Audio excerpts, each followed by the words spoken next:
All right, the attendance tonight was 19,081, was sold out, $9 million gate.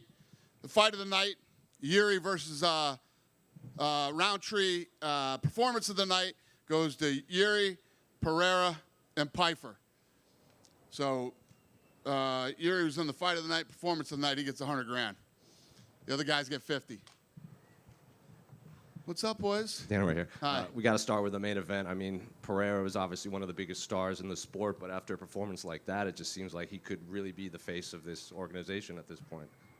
Yeah, you know, people love him. People love the way he fights, and can't be bummed out with the way he performed this evening. So He seemed to tease that maybe he was going to call for a John Jones fight, but then kind of pulled it back after, learning about Arthur.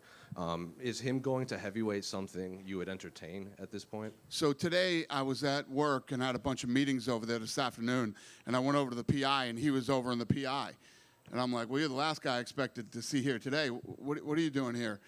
And they're telling me, we want to fight at heavyweight. I said, how about we win tonight and focus on tonight, and then we can talk about, heavyweight. And I don't know. I don't know. There's still fights here in this division, but we'll see. I mean, this guy has been an absolute stud for us. He's on vacation in Australia, flies over and fights because, somebody fell out. He fights when he's hurt. He doesn't care. He wants to fight everybody. He wants to move up to heavyweight. He's a dream to have in this organization. Speaking of the other fights in this division, Carlos Ulberg was in attendance. He spoke with us backstage, and he said, he wants the title shot, but he's willing to fight anybody to get it. Yuri obviously also believes he deserves the next title shot. Two great performances, I guess. Is that a Tuesday conversation, or do you already kind of know what's next for them? Yeah, I think there's a lot of things to talk about on Tuesday after tonight. Yeah. And what did you make of Merab's performance? Pretty impressive against Conor. So I found Merab on looking for a fight, and literally Matt Serra told me that night, this guy's going to be one of your greatest champions ever. It took me a while to see it, and a lot of other people, I think. Everybody always doubts him. Corey is a very, very fucking tough guy, and wasn't the most exciting fight of the night, but Merab dominated. He seems to want to fight in December, to the surprise of no one. Is that something? I guess you'd entertain another short notice fight for Merab? What did he say? He wants to fight in December pay-per-view. December? Yeah. There's another Tuesday conversation. What did you make of Youssef Zalal's performance too? Yeah, I know. We talked about him. Sucks that he didn't get any money, but looked great. Yeah. Yuri Khalil. We'll send him something. It won't be 50, but we'll give him something. Yuri Khalil, that last round's got to be one of the wildest rounds you'll ever see. Incredible. I mean, to be honest with you, as we were talking about this fight leading up to it, that's what we thought all three rounds were going to be, if it went that far. And just last one for me. What did you make of the Patchy Mix fight? A lot of people seem to think that he had done enough to deserve the victory. That he's what? Daniel Cormier and a lot of other people seem to think he did enough to earn the win. Well, I don't know. Yeah, I don't know what to say about that.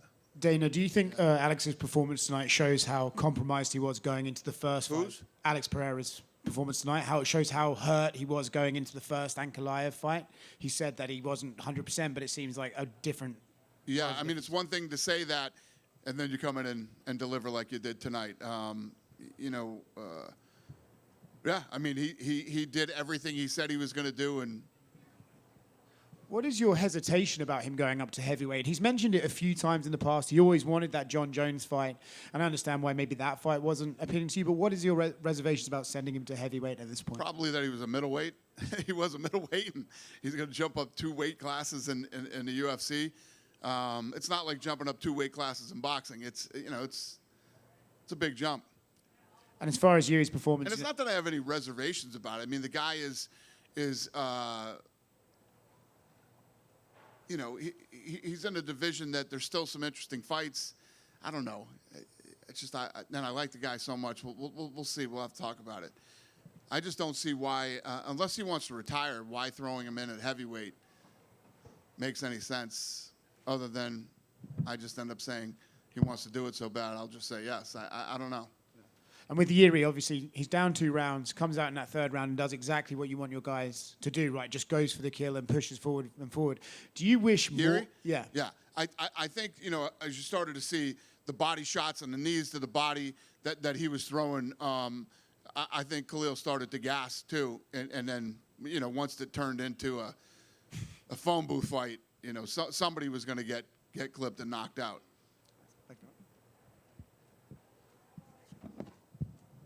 Here.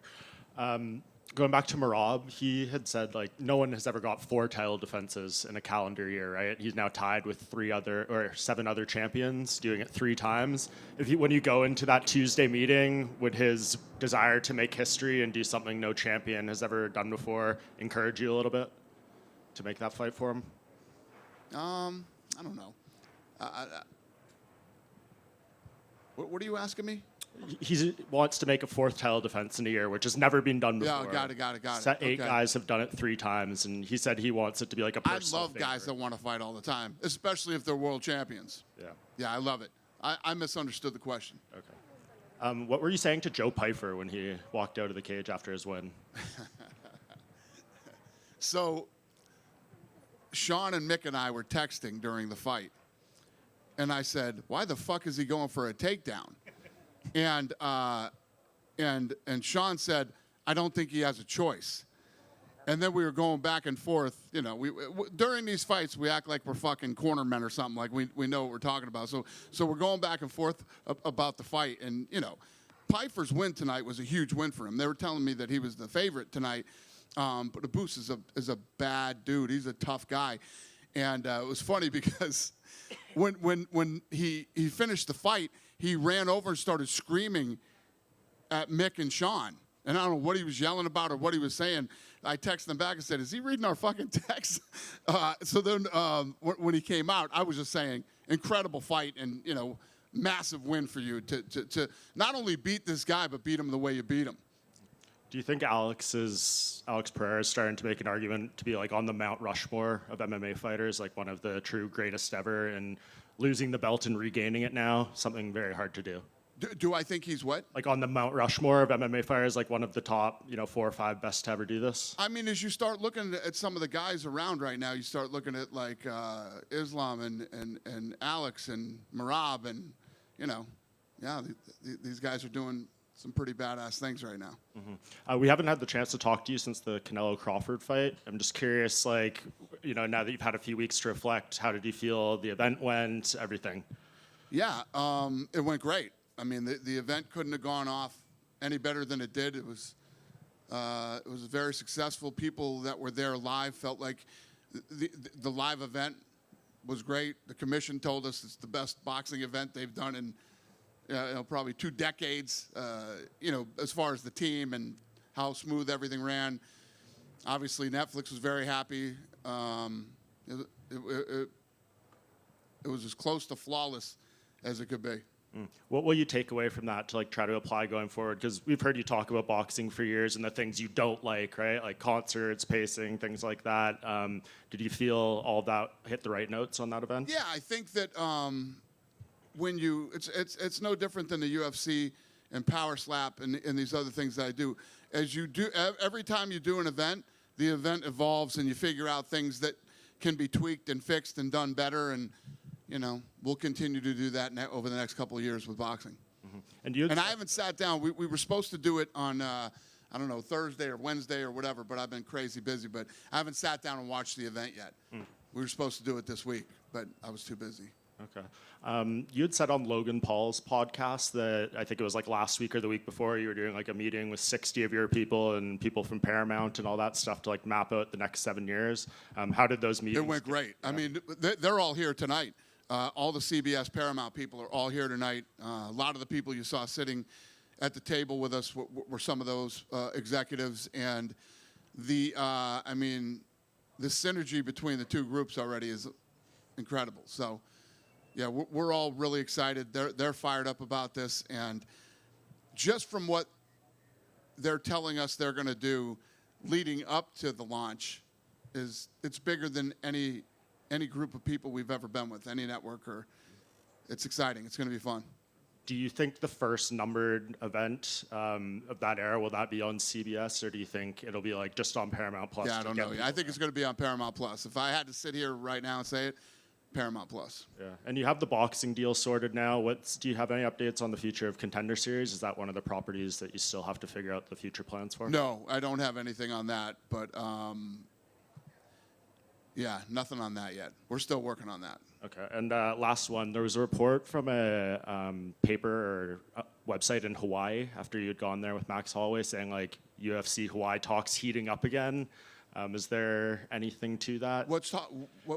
When you went there with Max, Yeah, there was yeah, like yeah. a I report. saw Max, and what did he say? No, it was a report from a Hawaiian outlet, and it said like UFC Hawaii talks heating up again. I mean, we've been talking for 25 years. Lorenzo and I wanted to go to Hawaii, you know, when we first bought it. I had breakfast with the governor. You know, we're having great conversations. Love to see an arena get built over there. I told Mark Zuckerberg, you're the only billionaire without an arena. Let's get one over in Hawaii. So we'll see how it goes. Thank you, Dana. Yep. Dana right here. You see, bantamweight might be one of the most competitive divisions for a long time in the UFC. When you see a guy like Merab doing what he's doing, is it easy to say that he might be the best bantamweight champion Absolutely. the UFC has ever had? And then secondly, to be the first one to bring it up, Conor McGregor at the White House, feels like every other day he's, you know, making some public comments saying he's negotiating directly with the White House about getting the fight. It just feels like that's, you know, the most preeminent guy. Can you just talk about where talks are about Conor's return, White House or otherwise? We're still talking about the production and how everything's going to work at the White House. We have not started negotiating any fights for the White House yet. That won't even start till February. And then finally, I made it clear Conor wants to fight on that card, and you can clearly see Conor is very fired up to fight on that card, but nothing is done yet. And no fights are being negotiated with the White House. Thank you. Final question. The UFC, on the broadcast, you did, you know, honor John Jones's brother. Have you spoken with John or sent a message, and just what did he say? Yeah, I've talked to him a few times. I mean, most of you probably interacted at one point or another with Arthur. He was such a great guy. And, you know, when somebody passes away like that in their sleep, so young, not even 40 years old yet, it's brutal. And, you know, I think that the conversations I've had with John, I think he's handling it pretty well. You know, these things are never easy. I did have one final one on a lighter note. After everything that went into Canelo Crawford, was it nicer or easier to go back to just a regular UFC pay-per-view fight week? What does that mean?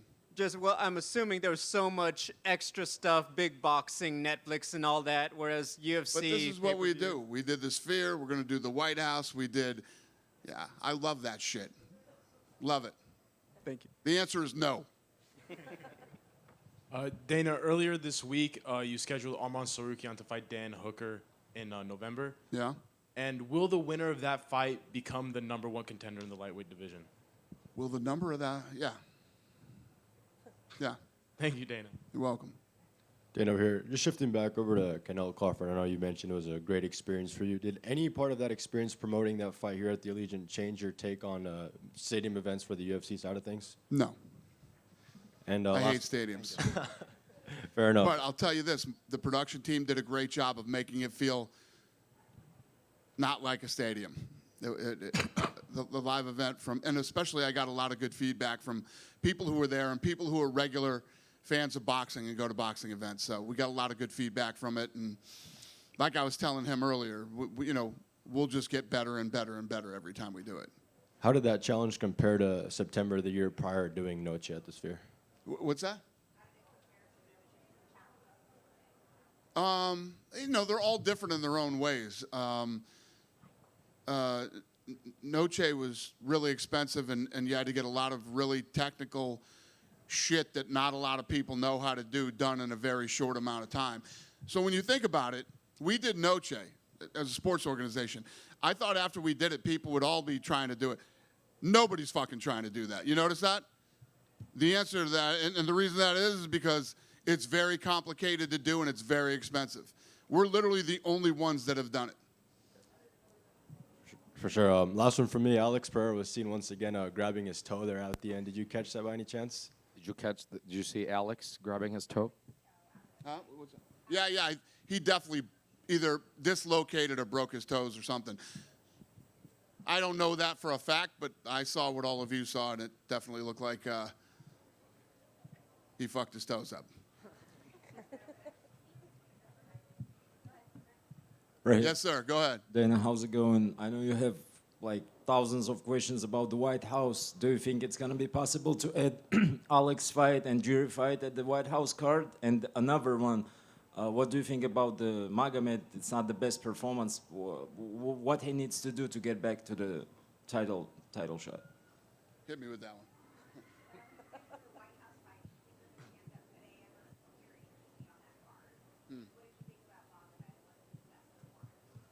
Wasn't his best performance? I agree with you, sir.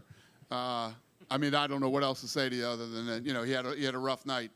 And then I think that, so if you look at what we're looking down the barrel of right now, we're about to go on a new network on Paramount, and we need to deliver a massive, incredible card in January.